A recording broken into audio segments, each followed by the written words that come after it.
La prière est l'un des moyens les plus puissants et les plus intimes par lesquels un croyant peut entrer en contact avec Dieu. Dans un monde rempli de distractions, de bruit et d'incertitudes, la prière devient un refuge, une source de paix et de direction. Mais prier n'est pas seulement un acte religieux ou une tradition. Selon la Bible, c'est une conversation vivante avec le Créateur, une respiration spirituelle qui maintient notre relation avec lui. Jésus lui-même priait constamment, et il nous a montré que sans prière, notre foi s'affaiblit. Pourquoi prier selon la Bible ? 1. Pour entretenir notre relation avec Dieu. Approchez-vous de Dieu, et il s'approchera de vous. Jacques 4, 8. Comme une relation humaine, notre lien avec Dieu a besoin de communication constante. La prière est ce lien vital. 2. Pour exprimer notre dépendance. Sans moi, vous ne pouvez rien faire. Jean 15, 5. Prier, c'est reconnaître que nous avons besoin de Dieu dans chaque domaine de notre vie. 3. Pour recevoir la direction divine.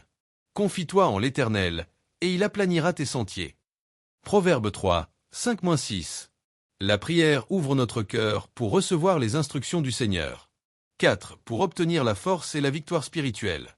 Jésus a dit, « Veillez et priez, afin que vous ne tombiez pas dans la tentation. » Matthieu 26, 41. 5. Pour intercéder pour les autres.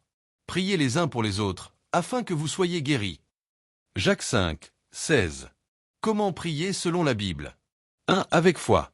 Tout ce que vous demanderez avec foi par la prière, vous le recevrez.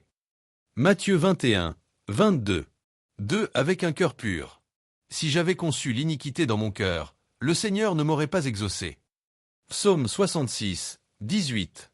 3. En suivant le modèle de Jésus, Matthieu 6, 9-13. Louange à Dieu. Soumission à sa volonté. Demande des besoins quotidiens. Pardon et purification. Protection contre le mal. 4. Avec persévérance. Priez sans cesse. 1 Thessaloniciens 5, 17. 5. Avec reconnaissance. Faites connaître vos besoins à Dieu, avec des actions de grâce. Philippiens 4, 6. Les différents types de prières dans la Bible. Pour prier efficacement, il est important de savoir qu'il existe plusieurs formes de prière.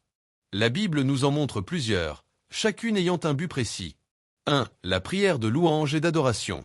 Exemple, les psaumes de David sont remplis de louanges qui élèvent Dieu au-dessus de tout. Je t'expliquerai, ô Éternel, car tu m'as relevé. Psaume 30, 1. Louer Dieu avant même de demander quoi que ce soit, c'est reconnaître sa grandeur.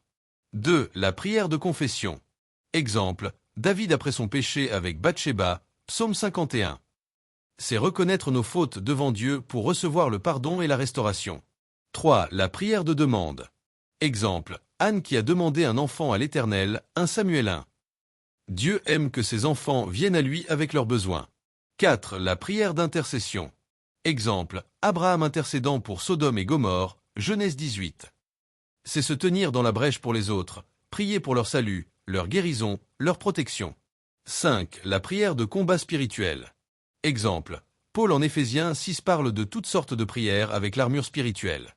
C'est déclarer la victoire de Christ sur les attaques de l'ennemi. Les obstacles à une prière efficace. Parfois, nous prions mais nous n'obtenons pas de réponse, non pas parce que Dieu ne nous aime pas, mais parce que certains obstacles bloquent nos prières. 1. Le péché non confessé, psaume 66, 18. 2. L'incrédulité, Jacques 1, 6-7. 3. Le manque de persévérance, Luc 18, 1. 4. Des mauvaises motivations, Jacques 4, 3. Les résultats de la prière selon la Bible. 1. Paix intérieure. La paix de Dieu qui surpasse toute intelligence gardera vos cœurs. Philippiens 4, 7. 2. Direction et clarté. Dieu parle souvent pendant ou après la prière. 3. Intervention miraculeuse. Pierre délivré de prison à cause de la prière de l'Église, Acte 12, 5-11. 4. Renforcement de la foi. Plus on prie, plus on voit Dieu agir, plus notre foi grandit. Prier, c'est comme respirer pour l'âme. Si tu arrêtes, ta vie spirituelle s'étouffe. La prière n'est pas un monologue, mais un dialogue avec Dieu. Il n'attend pas des mots compliqués, mais un cœur sincère. Jésus priait tôt le matin, parfois toute la nuit. Si le Fils de Dieu lui-même avait besoin de prier, combien plus nous avons besoin de le faire. Bien-aimés, prier n'est pas perdre du temps, c'est investir dans l'éternité. C'est dans la prière que nos cœurs se transforment, que nos situations changent, que nos chaînes tombent. Souvenons-nous de ces mots de Jésus. Demandez, et l'on vous donnera. Cherchez, et vous trouverez. Frappez, et l'on vous ouvrira. Matthieu 7h07. Alors, dès aujourd'hui, faisons de la prière notre priorité, notre respiration quotidienne, notre force invisible. Car un chrétien qui prie est un chrétien qui triomphe. Verset clé à méditer cette semaine. Colossiens 4h2. Persévérez dans la prière, veillez Y avec action de grâce. Prière finale. Seigneur Tout-Puissant, nous venons devant toi aujourd'hui avec un cœur reconnaissant. Merci pour le privilège de la prière. Merci pour l'accès que nous avons auprès de ton trône par le sang de Jésus-Christ. Père, enseigne-nous à prier comme Jésus priait. Donne-nous un cœur qui cherche ta face plus que tes bénédictions. Aide-nous à persévérer dans la prière, même lorsque nous ne voyons pas encore les réponses. Nous te remettons nos fardeaux, nos luttes, nos besoins et nos désirs, sachant que tu prends soin de nous. Purifie nos cœurs de tout péché qui pourrait bloquer nos prières. Fortifie notre foi, Seigneur, et remplis-nous de ton esprit afin que nos prières soient puissantes et efficaces.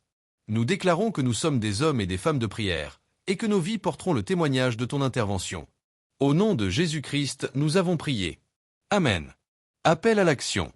Bien-aimés, la prière n'est pas réservée aux pasteurs ou aux anciens, elle est pour chacun de nous. Ne laissez pas vos journées commencer ou se terminer sans parler à votre Père Céleste. Fixez-vous un temps chaque jour pour prier. Même si vous commencez avec 10 minutes, soyez constant. Et souvenez-vous, la prière n'est pas efficace à cause de la longueur des mots, mais à cause de la foi dans notre cœur. Si ce message vous a béni, je vous encourage à le partager pour que d'autres comprennent aussi la puissance de la prière. Abonnez-vous, commentez, et surtout, mettez en pratique cette parole. Verset d'encouragement à garder dans le cœur. L'Éternel est près de tous ceux qui l'invoquent, de tous ceux qui l'invoquent avec sincérité. Psaume 145, 18. Que Dieu vous bénisse abondamment.